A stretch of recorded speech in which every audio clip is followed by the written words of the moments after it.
¿Qué tal? Soy Bernardo Gómez Pimienta y aquí están, bienvenidos a mi biblioteca.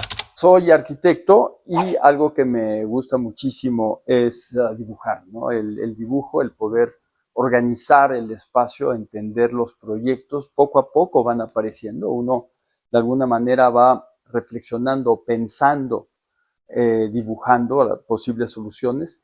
Y algo que suelo hacer y que me gusta mucho es viajar. Y cuando viajo, hago croquis, ¿no? Entonces acabo el viaje con un cuaderno donde pude explicar los lugares, los espacios, detalles, piezas en algún museo, comida incluso, o situaciones en la calle, ¿no? Entonces siempre croquis muy sencillos, croquis que hago en 5 minutos, generalmente parado enfrente de lo que quiero dibujar, y al final acabas teniendo muchísimo más presente lo que estás viendo, porque tienes que hacer como un resumen de lo que tienes enfrente. Entonces sacas un poco la esencia del lugar, que al final para mí es muy importante. Ahora lo que nos pasa a todos cuando viajamos es que acabas tomando 1000 o 2000 fotos que cuando regresas nunca vas a poder volver a ver.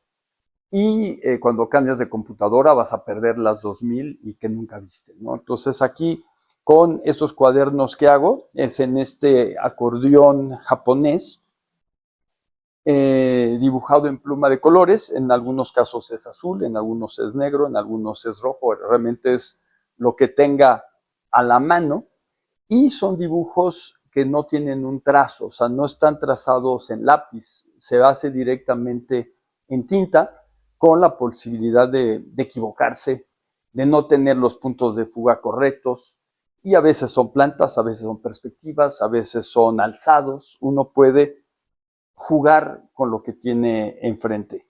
Y también eso hace que sé que el cuaderno tiene 60 páginas, que cada una mide 9 por 14. Entonces tengo que planear el viaje y los días que tengo y lo que estoy visitando para poder planear que al final del viaje o de la secuencia tenga justamente estas 60 páginas completas, terminadas, y que no me falten páginas, o al revés, que me sobren, ¿no? Hay algunos viajes, por ejemplo en Egipto, que son 2 cuadernos, porque había tanto que ver que ahí sí lo organicé para poder tener 2 cuadernos completos. Estos son 60 veces 2, pero en general son el cuaderno completo, ¿no? Cada viaje es diferente. Algo que siempre hago para empezar es un mapa. Entonces dibujo un mapa con el recorrido que voy a estar haciendo, y a partir de ahí, sabiendo cuántos días voy a estar en cada lugar, me estoy haciendo bolas, puedo empezar a planear cómo va a ser cada uno de los dibujos. Entonces aquí es desde la estación de tren, esto es en Escocia, un museo, un castillo. Aquí estábamos manejando, era un verano y no paraba de llover, pero salió un arco iris, entonces hay que dibujar el arco iris. Después, la relación con el mar, que es muy fuerte, algún poblado de la época de piedra en una isla, en el norte, con todos estos megalitos clavados que tienen 5000, 6000 años. Y después, bueno, ir planeando en ciudades más grandes, en Edimburgo, en Glasgow, con los diferentes edificios, museos o comida que uno que va encontrando. En este otro, aquí tenía mucho más preparado exactamente qué iba a estar viendo en cada día en Japón. Entonces el mapa de Japón, todo lo que iba a estar visitando en las diferentes ciudades, y a partir de eso siempre un plano de la ciudad para entender cómo funciona la ciudad, y después los diferentes edificios que uno va viendo, o incluso unos sushis ahí, y los diferentes edificios, paseos, ambientes que uno quiere recrear, edificios que están ahorita demoliendo. La parte de los sellos, que tienen también muy importante.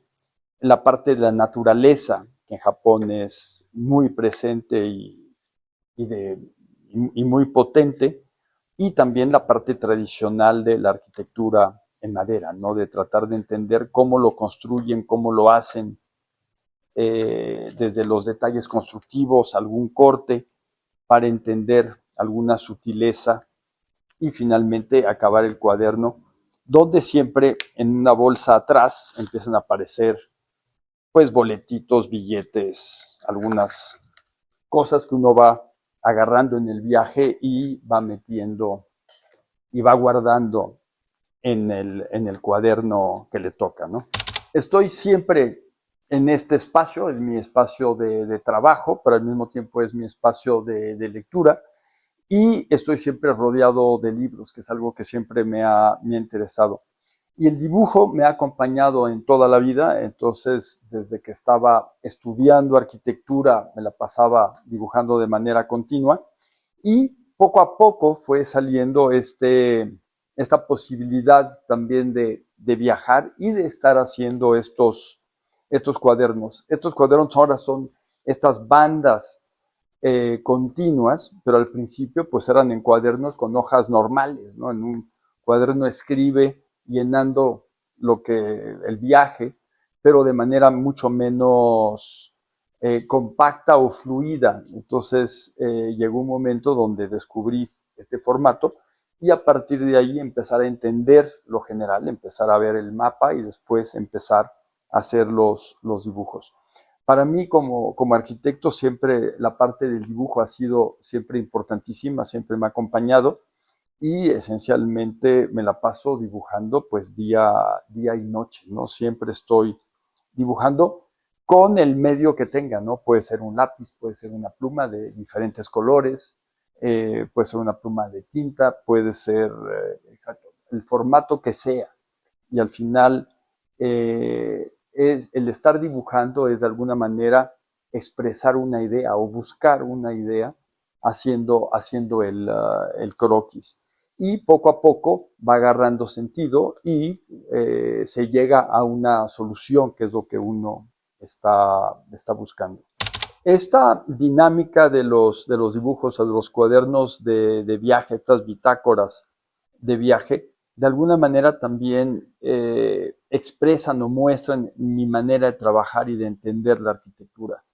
Donde, así como aquí empiezas con un mapa para ubicar la ciudad, de cómo funciona esa ciudad, y después vas encontrando los diferentes edificios o los diferentes puntos de referencia, en arquitectura también es encontrar el plan general, las ideas generales, y a partir de eso ir aumentando la escala, el tamaño y el detalle de cada uno de los elementos de un proyecto.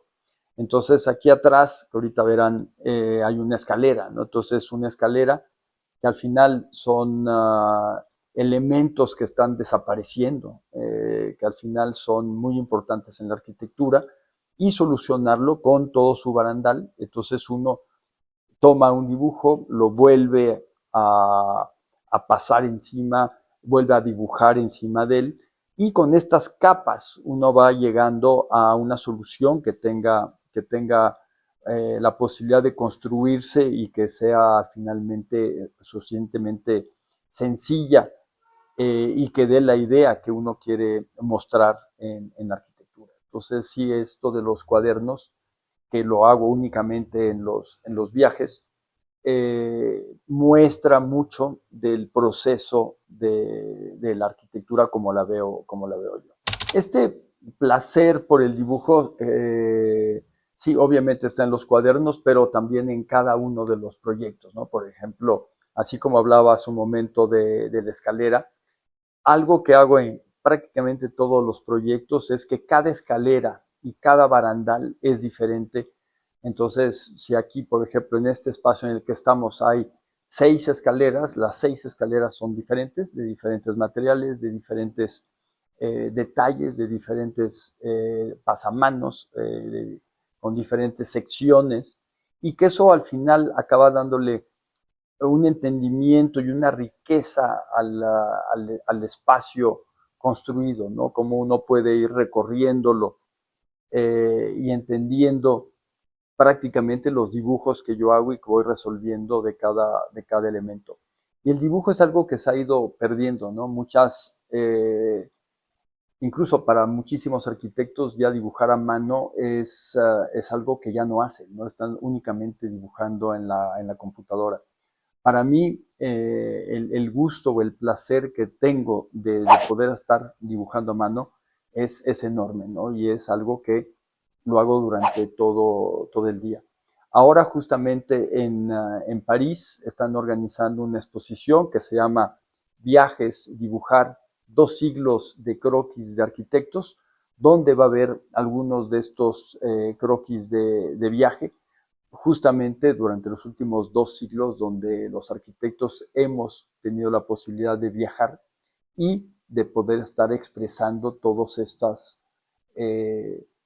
lugares que encontramos, ¿no? A lo mejor empezó un poco con Napoleón en Egipto, donde un grupo de científicos fue y pudo dibujar todas las ruinas, las pirámides y los templos, junto con físicos o biólogos que también iban haciendo el mismo trabajo y dibujando todo lo que iban encontrando.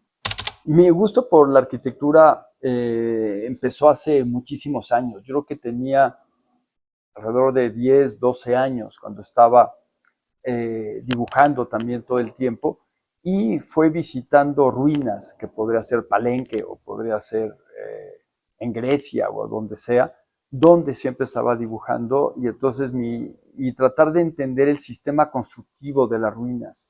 Y fue a partir un poco de la arqueología donde me interesé por la arquitectura y a partir de los 12 años, la única posibilidad de estudio era arquitectura, ¿no? No había otra posibilidad. La arquitectura era la opción 1, pero también la opción 2 o la opción 3, ¿no? No había ninguna otra posibilidad.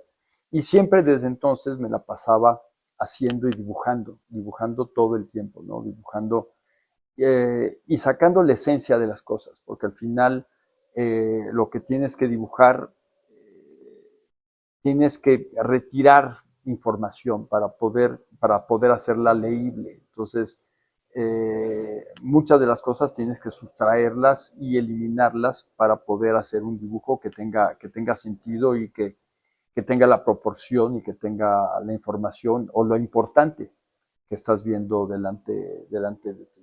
Y aquí estamos en este espacio en el que paso pues gran parte del día rodeado de libros, que ha sido pues una colección que me ha tomado toda la vida, ¿no? De estar buscando lo que me interesa, lo que me gusta, e ir juntando los libros de estos o arquitectos o diseñadores o pintores o escritores que me gustan.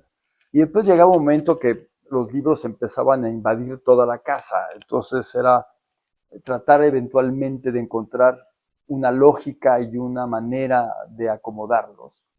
Entonces tuve que llamar a unos bibliotecarios de la Biblioteca Nacional que me vinieron a ayudar para tratar sí, de encontrar un orden y donde aquí, por ejemplo, toda la parte de arquitectura y diseño está en orden alfabético por arquitectos. Entonces encontramos una manera de hacer una pequeña etiqueta que se mete en la portada, pero por el lado de adentro para ser muy discreta, pero que por otro lado esté la biblioteca siempre ordenada y acomodada.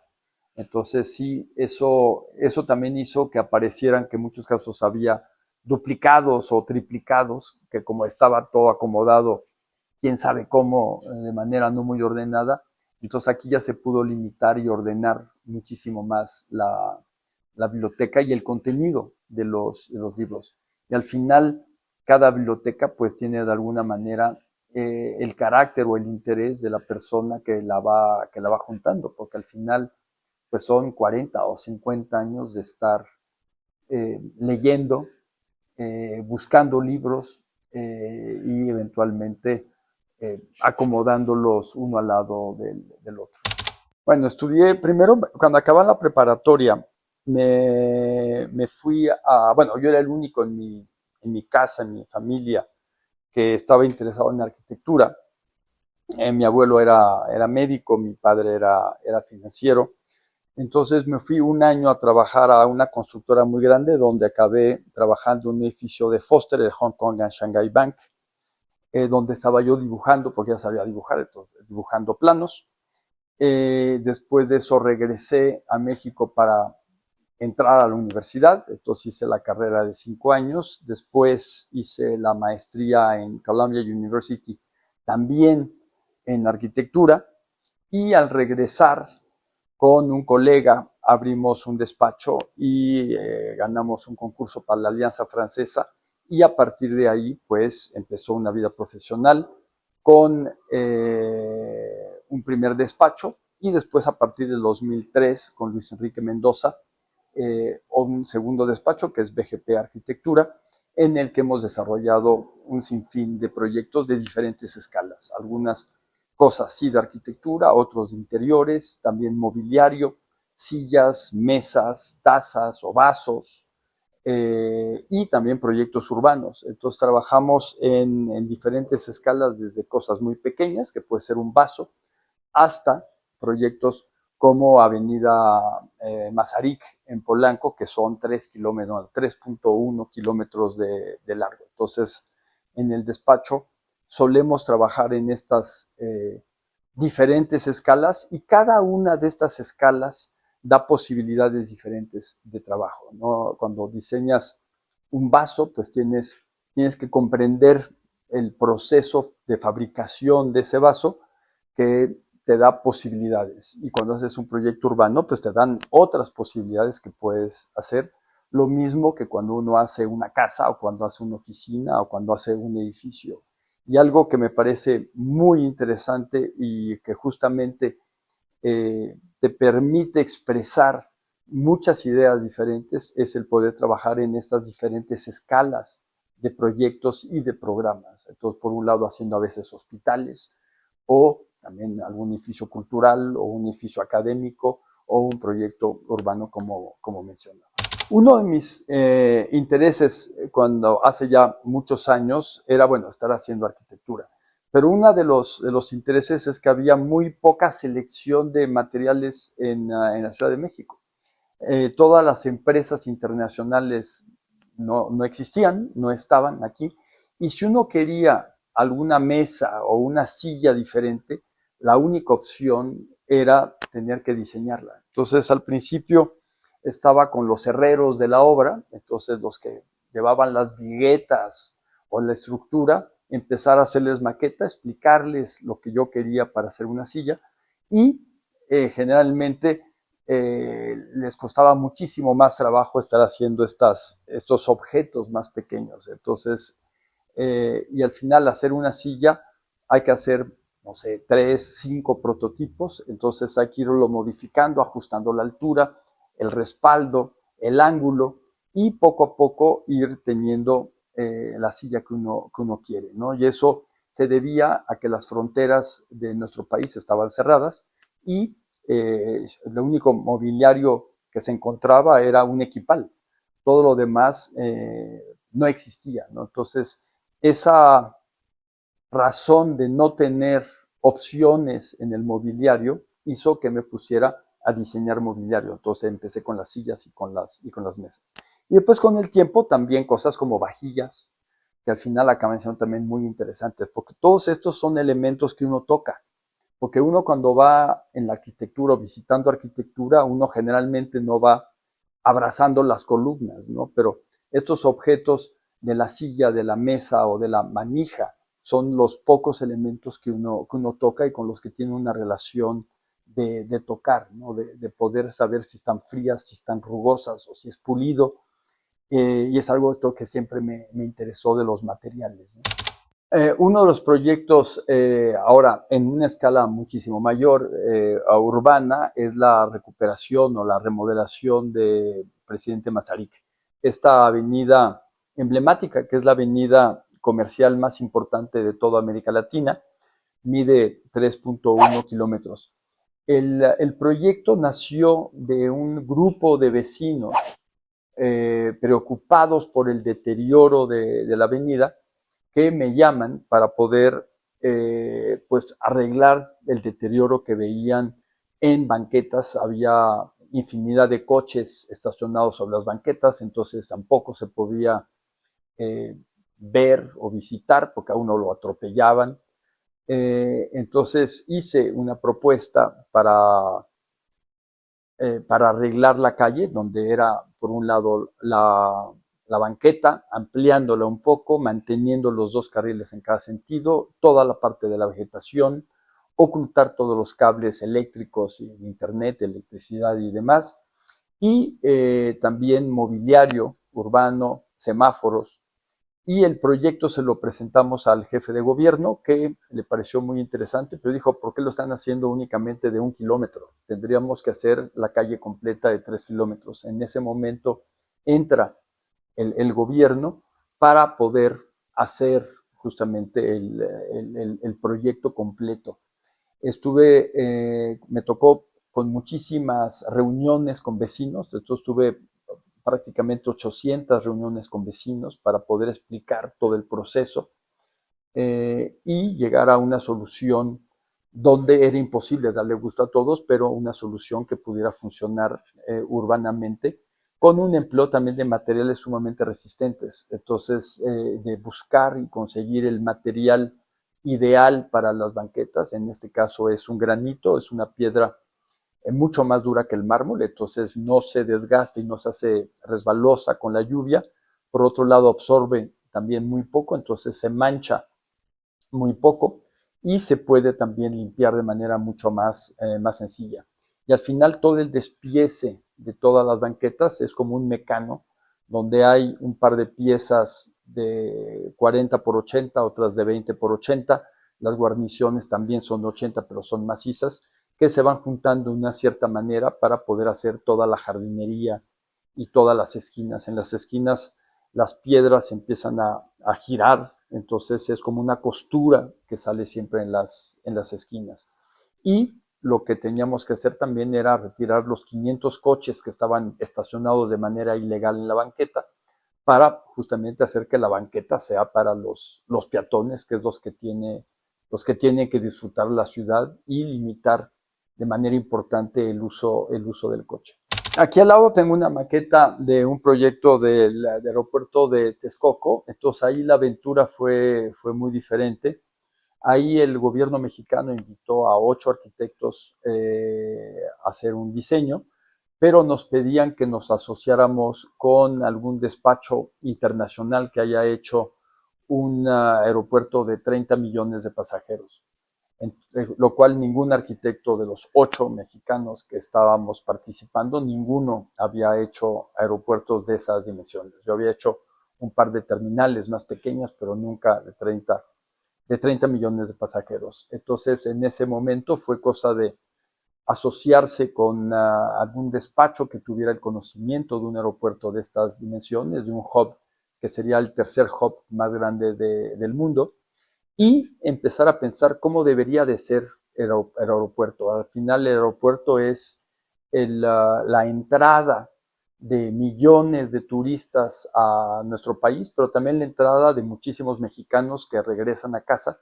Y entonces, ¿cómo debe de ser la llegada a un aeropuerto? Antes la gente llegaba en barco, llegabas al puerto, que era la primera imagen que tenías del país al que estabas llegando. En nuestro caso ahora, siempre es el aeropuerto. Entonces, aquí era invertir exactamente lo que sucede en la mayoría de los aeropuertos, entonces hacer que la llegada fuera para la parte superior para poder llegar con muchísima luz natural, con una buena altura, donde ahí uno recibe el equipaje y uno puede salir habiendo llegado a un país como México con muchísima luz y muchísima luminosidad. Las salidas eran por abajo, entonces uno llega, hace su boleto, le dan el boarding pass, uno pasa por seguridad y después eventualmente ya parte a las partes más comunes, que al final acaban siendo un poco como un centro comercial, donde uno tiene que recorrer antes de subirse al avión. En la actualidad estamos trabajando en varios proyectos. Uno de ellos es un edificio académico en Puebla, en la Universidad Anáhuac de Puebla. Es un edificio que tiene un espacio central, un espacio de exposición, que es un espacio muy grande, un espacio de 24 metros por 36 por 12 metros de altura, o sea, un volumen muy importante, sin ninguna estructura, sin ninguna columna intermedia, con una estructura en diagonal en la parte superior, y está rodeada de un par de brazos de salones y de oficinas y de salones redondos para diferentes organizaciones de las clases. Entonces ese edificio está muy avanzado. La primera parte se inaugura ahora en enero, y estamos también trabajando junto con asociados con otro despacho, con un amigo, en la ampliación del hospital, del Instituto Nacional de Cardiología. Entonces, un edificio de Villagrán, y estamos haciendo la nueva parte, que es un nuevo segmento de 30,000 metros cuadrados, con toda la parte de servicios que el hospital no tiene para poder atender a los diferentes pacientes. Y también estamos iniciando un edificio en Madrid, un edificio de 14 viviendas de 120 metros cada una en Madrid, y también con la posibilidad ahorita de estar remodelando un par de departamentos dentro también de la zona de Salamanca en Madrid. Entonces ahí estamos distrayéndonos en todos estos proyectos que son muy de diferente escala, ¿no? El edificio de Madrid pequeñito, el de Puebla de 10,000 metros y el de cardiología de 30,000 metros cuadrados. Este amor o este cariño por el dibujo y por este mundo digital, porque al final digital viene de los dedos, ¿no? De cómo agarrar una pluma y poder dibujar, me ha llevado a estar diseñando objetos, un cuchillo, una vajilla, una silla, una mesa, a una casa o un edificio, o incluso, bueno, un aeropuerto o una calle, ¿no? A proyectos urbanos. Y todo esto, el hilo conductor de todo esto, al final acaba siendo el dibujo, ¿no? Este dibujo que al final es una manera de pensar, de reflexionar a partir de eso para tratar de encontrar soluciones. Y pues les agradezco a Amazing Speakers de haberme invitado y de haber tenido la posibilidad de platicar con todos ustedes. Ojalá los puedan seguir en las redes sociales, igual que en las nuestras. Y pues ha sido un gusto enorme el estar aquí con ustedes.